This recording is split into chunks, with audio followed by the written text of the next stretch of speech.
Assalamu alaikum. Today we make special Ramadan chicken cheese samosa. First, we take a clean bowl. Add fresh shredded chicken. Now lots of matzo cheese. Just a little spice. A little salt for balance. Fresh coriander for flavor. Mix everything well until perfectly combined.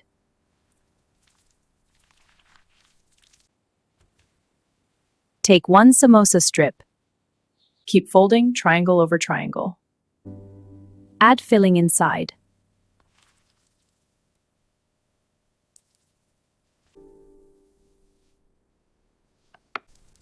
Oil is hot, ready for frying. Carefully put it in. Fry until golden and crispy. Perfect. So cheesy, perfect for Iftar. If you enjoyed this recipe, subscribe to our channel for more delicious Ramadan ideas.